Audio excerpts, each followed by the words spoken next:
bem-vindo a mais um vídeo aí da nossa série. E a gente vai continuar falando sobre o assunto de relacionamento entre classes, certo?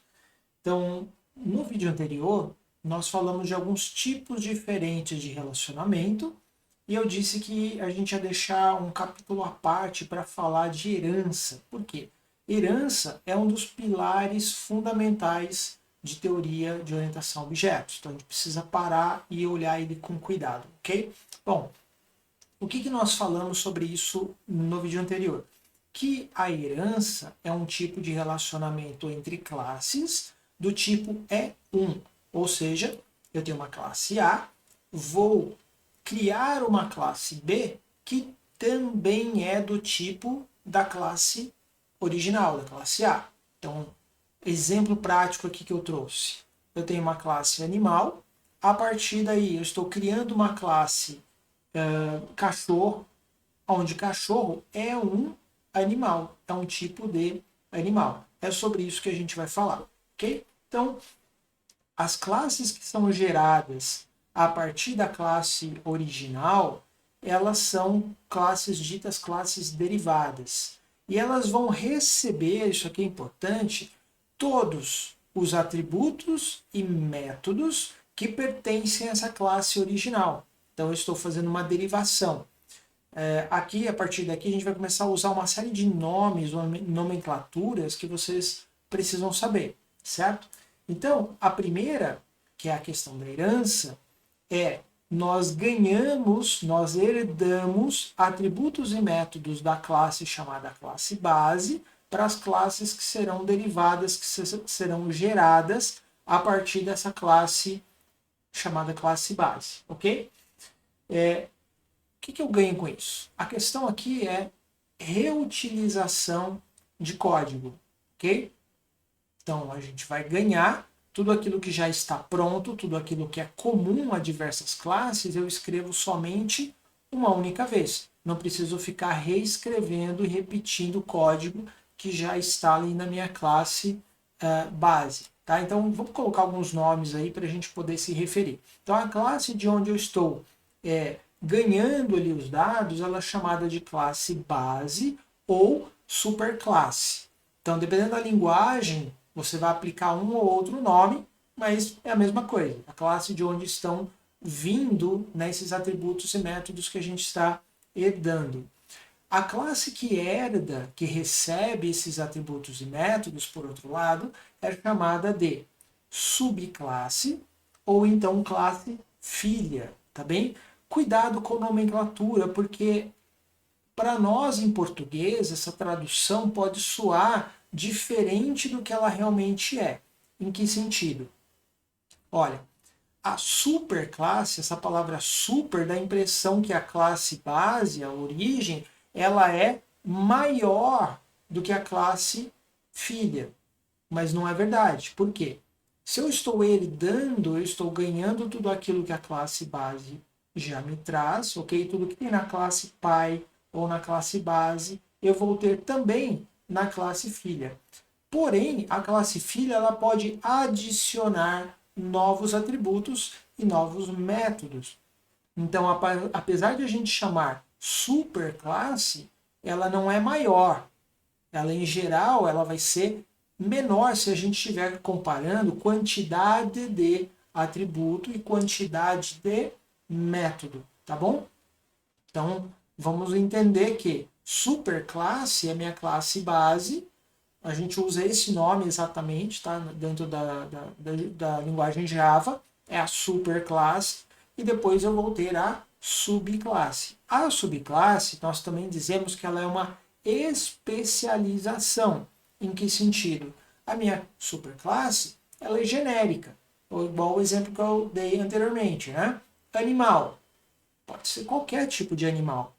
Quando a partir de animal eu crio a classe cachorro, o que eu estou dizendo? É um tipo específico de cachorro.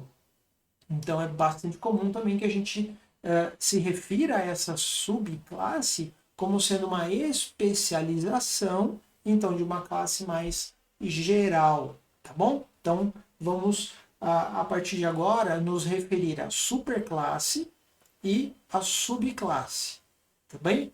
Entendendo sempre esse conceito que eu acabei de explicar. Bom, um outro exemplo para a gente entender aqui é, eu posso ter uma classe pessoa, que é a nossa superclasse, e a partir desta superclasse, eu vou criar outras duas por meio da herança, que seriam aqui, então, no nosso exemplo, o estudante e o professor. Tá? Então, estudante e professor são especializações da superclasse pessoa. Eu vou usar aqui os atributos como referência, mas tudo que eu falar para atributo vale também para método. Tá? Então, imagina que aqui na classe pessoa, a gente tem, então, nome, endereço e telefone. 3 atributos da classe pessoa. Quando eu vou criar a classe estudante, eu vou dizer, puxa, o estudante é um tipo de professor. Eu até destaquei aqui, ó, porque isso aqui é super importante, a gente já vai voltar nesse assunto. Então, se o estudante é um tipo de pessoa, né, eu posso criar, a partir da classe pessoa, o estudante, por meio da herança. Então, tudo aquilo que tem na classe pessoa também terá dentro da classe estudante. E além disso, eu posso acrescentar atributos que só fazem sentido para o estudante e não para uma pessoa qualquer. Então, por isso, se eu perguntasse quantos atributos tem a classe estudante, ela tem 5. Por quê? São 3 da classe pessoa e mais 2 próprios. Então, ao todo, o estudante tem 5 atributos. De outro lado, a gente tem também aqui o exemplo da classe professor. O que vai acontecer? O professor é um tipo de pessoa, então por herança eu ganho, eu herdo tudo aquilo que tem na classe pessoa e acrescento outros atributos, como por exemplo, qual é o departamento que esse professor pertence, qual é o salário que esse professor recebe e assim por diante. Então, da mesma maneira, nós podemos dizer que na classe professor nós temos 5 atributos.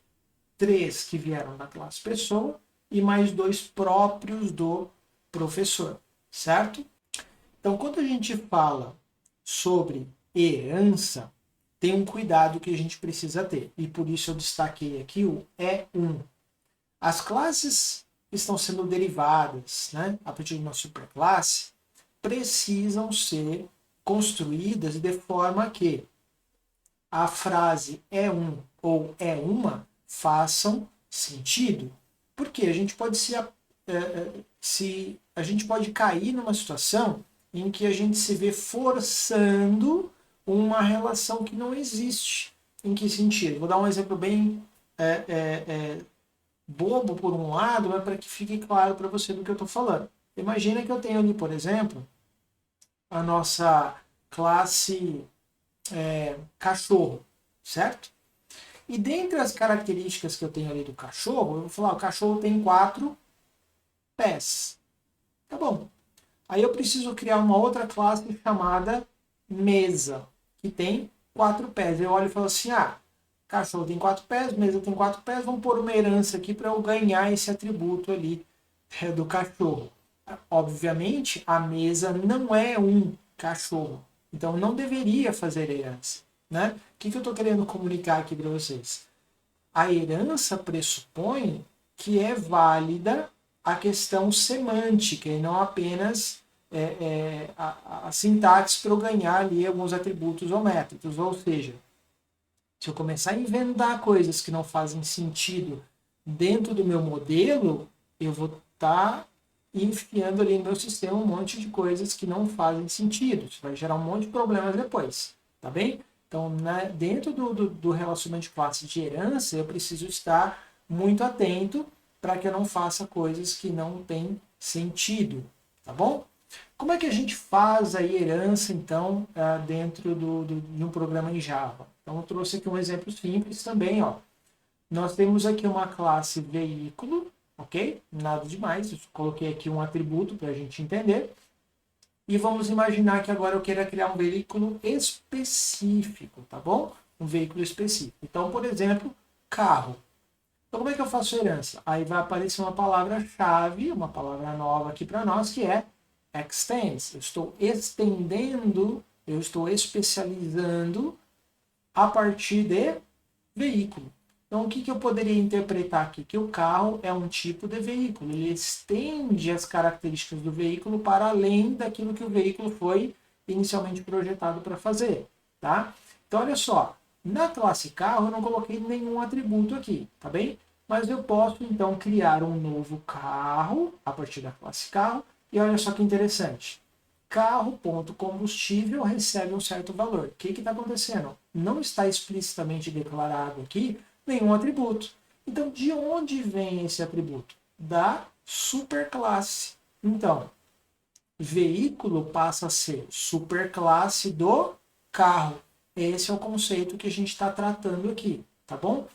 É claro que eu não deixei explícito aqui, mas para que eu acesse o atributo da forma como ele está sendo acessado, a gente pressupõe aqui uma acessibilidade que não é privada. Tudo bem? Se o atributo combustível for definido como privado, eu jamais poderia fazer o acesso dessa forma, ok? Porque vale aquilo que a gente já viu aí nos vídeos anteriores, tá bom? Muito bem. Bom, para onde que a gente vai? Let's Code. Vamos para o VS Code para fazer um exemplo básico aqui e a gente vê isso na prática, tá bom? Vamos lá? Bom, e qual é o exemplo que a gente vai fazer aqui então? Olha só. Criar a classe animal, certo?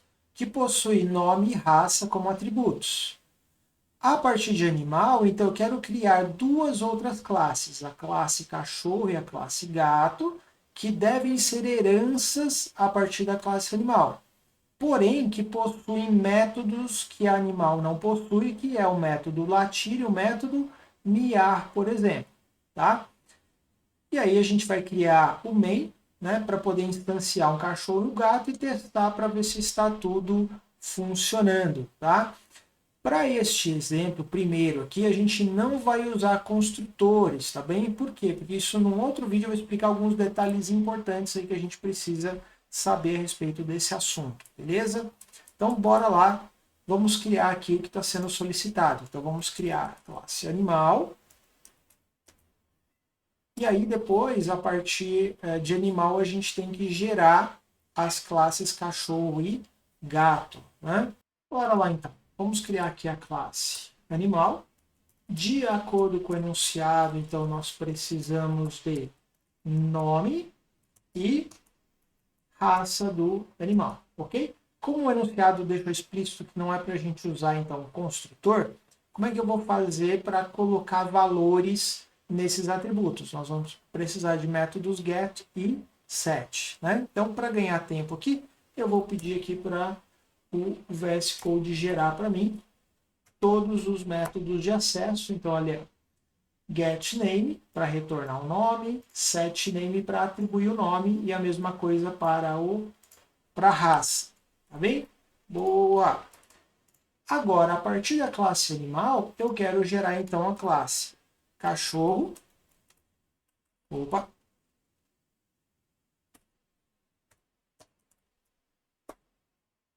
E aqui vem a palavra mágica. Como é que eu faço para que o cachorro seja herança de um animal? Extends animal. Pronto. A partir de agora, tudo que tem lá no animal também tem no cachorro. Todos os atributos, a gente não consegue separar para falar, eu quero só o nome, eu quero só a raça. Não dá. É tudo. E a mesma coisa, todos esses métodos que estão disponíveis no animal também estarão disponíveis para o cachorro. Então aqui eu já tenho tudo isso. O que eu preciso adicionar? Um método especial, que é o método latir, por exemplo. Né? Vamos colocar aqui, ó, public void latir. E aí aqui, ó, eu vou colocar só para a gente testar. Uau. Beleza? Muito bem. Da mesma forma, eu preciso aqui do gato. Tá, igualzinho, a gente vai dizer aqui que ele é um extends. Opa. Não, extends de animal. E vamos colocar aqui também um método público. Não retorna nada. Miar. E vamos colocar aqui um print falando miau. Pronto. Vamos testar isso aqui? Vamos criar lá então o último, que é o main. Aqui dentro a gente vai ter o método principal e vamos criar aqui, ó, cachorro. Opa. Cachorro. Vamos chamar de cachorro mesmo. Igual a new cachorro. Beleza. Agora eu quero colocar um nome no meu cachorro. Aliás, vamos fazer uma coisa legal aqui, ó. Vamos colocar assim o nome do cachorro, né? Vou colocar assim, ó. Get name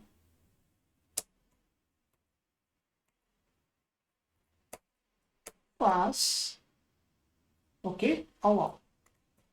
Então, o que eu estou fazendo aqui para demonstrar para vocês?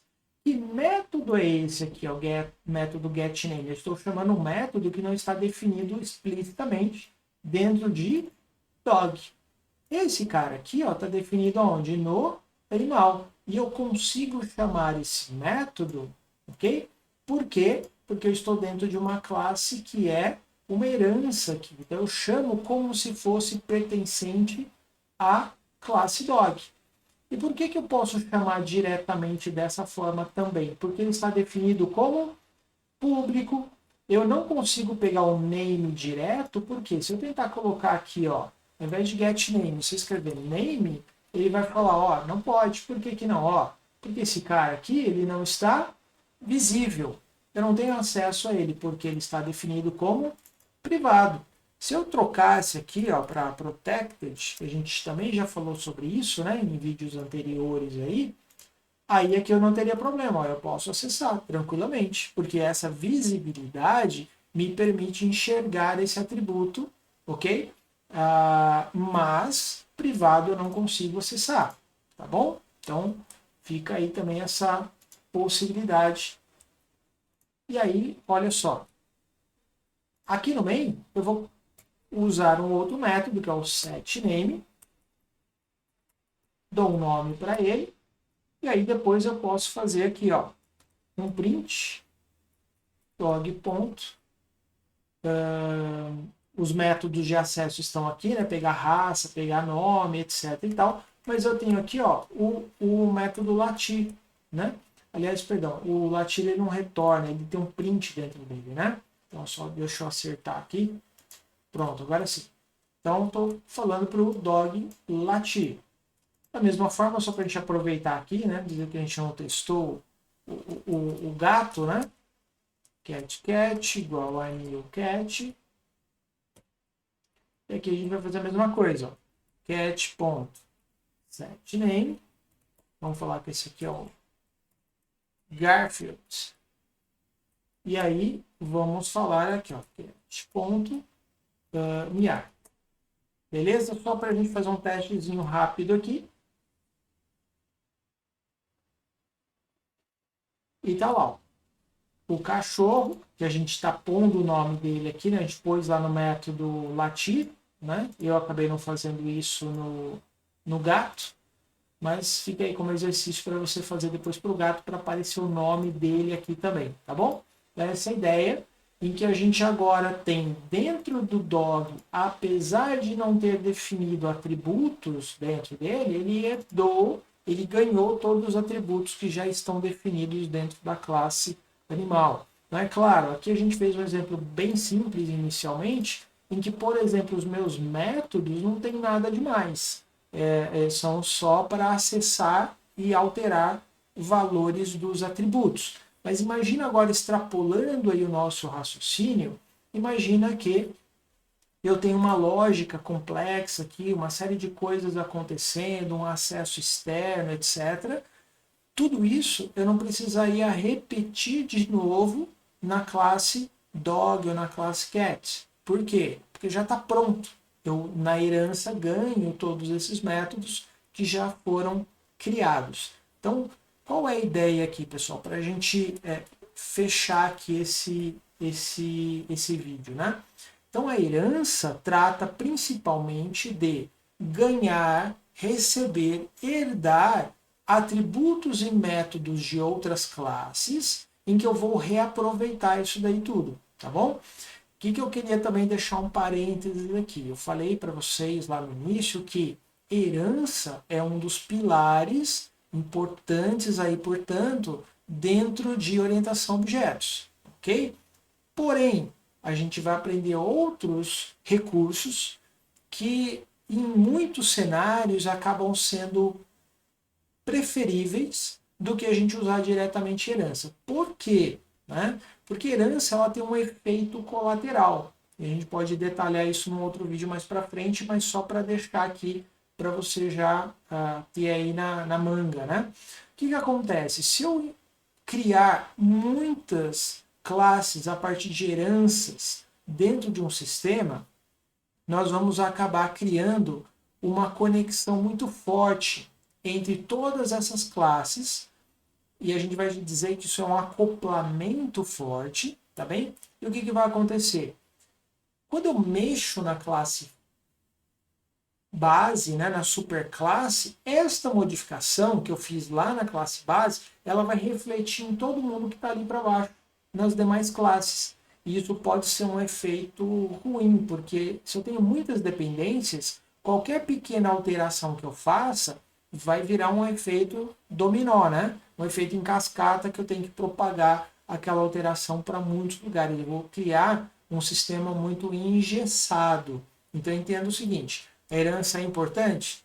Sem dúvida nenhuma, mas nós não podemos abusar da utilização de herança. Então, ao longo dos próximos vídeos, a gente vai fazer talvez alguns exemplos maiores e vamos colocar mais ferramentas para que vocês possam entender em que momento eu uso herança e em que momento eu uso outras coisas que a gente vai ver.